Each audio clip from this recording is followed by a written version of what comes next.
السلام علیکم ورحمۃ اللہ وبرکاتہ۔ انسان کے ساتھ ضروریات لگی ہوئی ہیں، ان ضروریات میں ایک ضرورت اس کی بول و براز یعنی پیشاب اور پخانہ بھی ہے، جو ہر ایک انسان کے ساتھ پیش آتا ہے۔ ہر ایک آدمی استنجا کرنے بھی جاتا ہے، ہر ایک آدمی باتھ روم جاتا ہے، ہر ایک آدمی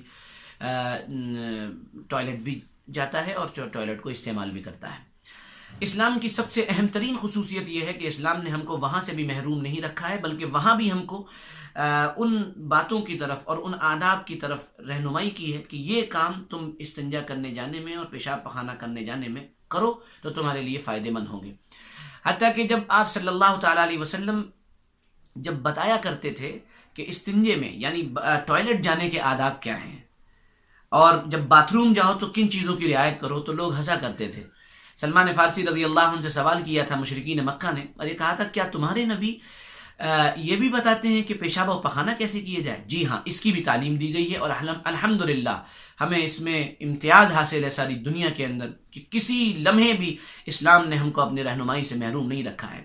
چنانچہ جب بیت الخلاء جائیں تو جانے کی دعا تو الگ ہے، ابھی اس پر بات نہیں ہوگی، اگلی جو بات ہے میں وہ کرنا چاہ رہا ہوں۔ جب داخل ہوں تو داخل ہوتے وقت ایک دعا پڑھیں، اور پھر اس کے بعد جب وہاں سے نکلیں، بات یہاں پر آ رہی ہے، جب وہاں سے نکلیں تو نکلتے وقت اس بات کا اہتمام کریں کہ جب باہر نکلیں تو خاص طور پر دایاں قدم باہر نکالیں اور دعا پڑھیں غفرانک۔ سب سے پہلا جملہ غفرانک، اے اللہ آپ ہمیں معاف کر دیجئے۔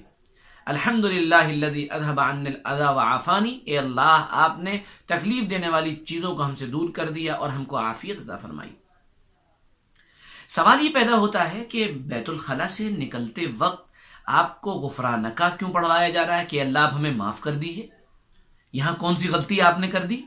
یہاں کون سا ایسا پاپ اور کون سی ایسا گناہ آپ سے ہو گیا کہ آپ کہہ رہے ہیں کہ اللہ ہمیں معاف کر دیے؟ یہ تو انسان کی بنیادی ضرورت ہے، اور انسان کی بنیادی ضرورت گویا کہ اس کی زندگی بلکہ روزمرہ کا وہ مسئلہ ہے جس میں ہر انسان گویا کہ مبتلا ہوتا ہے، ہر انسان یہ کرتا ہے۔ پھر کیوں غفرانہ کا پڑھوایا جا رہا ہے؟ پھر کیوں توبہ کروائی جا رہی ہے؟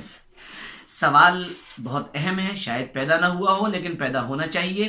جواب یہ ہے کہ جب آدمی بیت الخلاء کے اندر جاتا ہے اور اللہ کا تقاضا اس سے یہ ہوتا ہے کہ تم کسی لمحے بھی اللہ کو نہ بھولو، اسی لیے جب بیت الخلاء کے اندر داخل ہوتا ہے تو دعا پڑھوائی جاتی ہے اللہم انی اعوذ بک من الخبث والخبائث۔ یہاں بھی اللہ کو یاد کروایا جا رہا ہے، لیکن دل کے اندر۔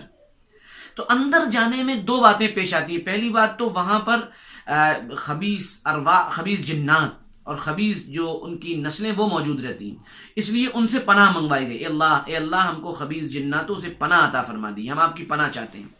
اور جتنی دیر آپ بیت الخلاء میں رہے، ٹوائلٹ میں رہے، باتھ روم میں رہے، اتنی دیر آپ نے اللہ کو یاد نہیں کیا۔